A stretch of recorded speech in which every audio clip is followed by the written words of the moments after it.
Olá, prezado aluno, prezada aluna, chegamos aí à nossa unidade de aprendizagem número 9, quando nós vamos falar sobre a leitura popular da Bíblia. Esse é um assunto que significa muito para mim, foi um tema de pesquisa no mestrado, eu trabalhei com a questão da leitura popular da Bíblia e, inclusive, tracei ali justamente um diálogo entre leitura popular da Bíblia e hermenêutica, e, de certo modo, o fruto dessa pesquisa você tem agora em suas mãos. Quero crer que em breve também a dissertação estará sendo publicada, mas de certo modo você já tem aí o resultado, ou parte do resultado desta pesquisa neste curso que nós estamos trazendo a você. Nesta unidade eu procuro então delinear o que é a leitura popular da Bíblia, né, o LPB, para falar abreviadamente. A hermenêutica não deve de forma alguma permanecer no claustro da academia teológica, por mais que esta possa parecer uma tendência natural desta disciplina teológica. Sua finalidade, interpretar corretamente as Escrituras, interessa não apenas ao exegeta profissional, mas ao homem da igreja, ao pastor, ao líder e ao educador cristão, inclusive. Eu coloco isso para iniciar a nossa fala, para que você possa perceber justamente os pontos de convergência entre a leitura popular da Bíblia e a hermenêutica. Se a hermenêutica está preocupada com uma análise mais científica, mais criteriosa, mais, eu diria, laboriosa também e mais técnica da interpretação da Bíblia, por outro lado, nós precisamos ouvir a voz da leitura popular da Bíblia, porque ela manifesta uma sensibilidade ao texto bíblico, e ouvindo essa voz nós percebemos a maneira como as pessoas recebem a Bíblia nas diferentes comunidades eclesiais espalhadas pelo Brasil, né? O que é a leitura popular da Bíblia? A leitura popular que se faz da Bíblia nas diferentes confissões cristãs que existem no Brasil demanda um diálogo com a ciência e arte da interpretação bíblica, por mais simples que seja a maneira como ocorra esta leitura. Tá? Isso aqui é muito importante a gente dizer já de partida.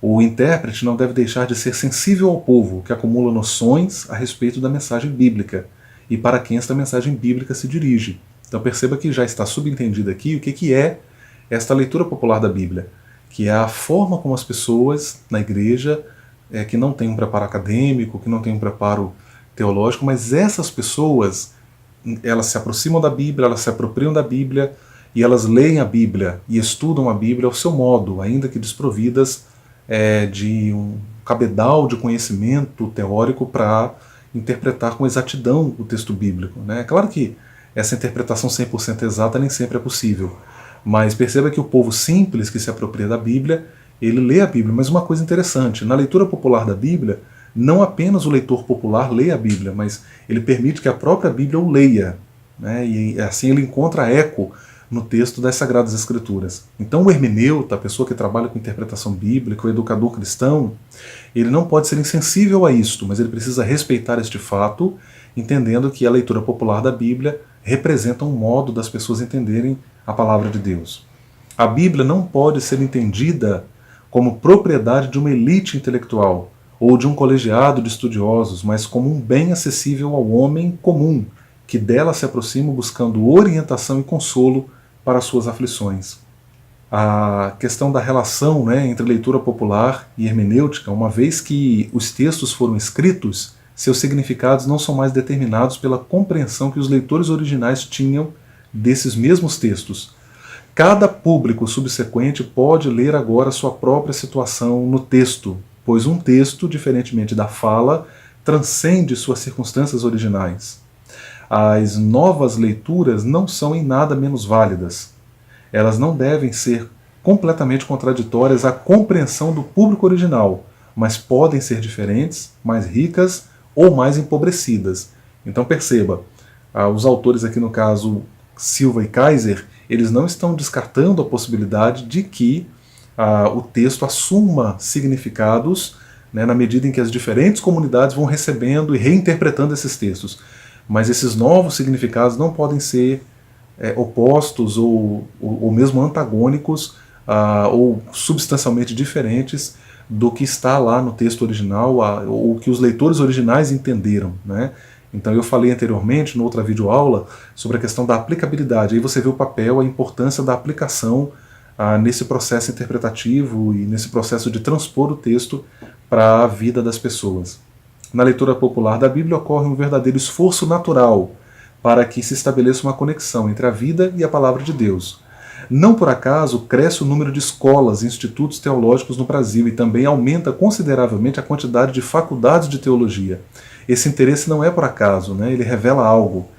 Esse crescimento, evidentemente, é reflexo deste interesse das pessoas pela compreensão da Bíblia. Aí a gente agora fala, no tópico 3, sobre leitura popular da Bíblia e sua diferença em relação à exegese.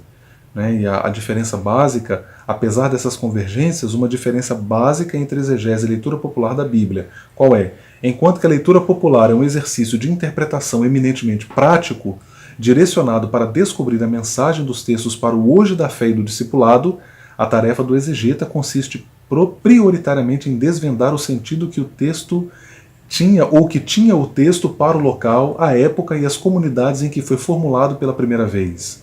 Esse condicionamento do exegeta exigirá do mesmo, dentro de um trabalho científico acadêmico, a comprovação de suas afirmações, a apresentação de argumentos e a fundamentação das opiniões emitidas. Então, naturalmente, o exegeta, enquanto na leitura popular você tem um trabalho presente, atual, o exegeta ele volta atrás, né? Ele volta no tempo para entender o que o texto significava lá atrás. Concluindo, a gente traz aí uma fala do famoso filósofo cristão francês Paul Ricoeur.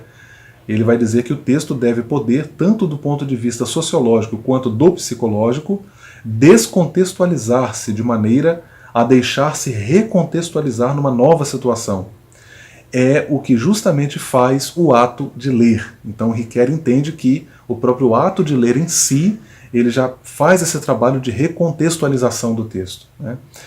O filósofo francês vê este distanciamento como constituinte do processo interpretativo, e isso permite assim compreender que objetivação e interpretação constituem uma relação muito menos dicotômica e, por conseguinte, muito mais complementar, ou seja, elas não são antagônicas de algum modo, mas complementares. O que poderia ser então visto como problema passa a ser encarado como caminho para se compreender o texto no agora. Isso é revolucionário, tá, gente? Porque você olha a hermenêutica e exegese clássicas, né, existe uma forte ênfase no sentido original, né, na grama, no sentido da palavra, né, no grego ali. A leitura popular da Bíblia, vista sob este viés, não constitui necessariamente uma forma sincrônica ou anacrônica de se aprender os conteúdos bíblicos no sentido de adulterar esses conteúdos. Antes que esta acusação seja afirmada, é preciso, pois, refletir na proposta de Ricoeur. Então, a gente conclui aqui esta fala, ou esta unidade de aprendizagem com esta fala, mostrando justamente a importância desta recontextualização, como muito bem explicitada pelo filósofo francês Paul Ricoeur. A gente avança agora para a nossa unidade número 10, onde nós vamos falar sobre a hermenêutica como aliada à educação cristã. Perceba que a gente já começa a amarrar as pontas, as coisas começam a se encaixar e você começa a entender o papel de cada hermenêutica, leitura popular, educação cristã e como atrelar essas três, digamos assim, essas três instâncias de modo que elas trabalhem cooperativamente.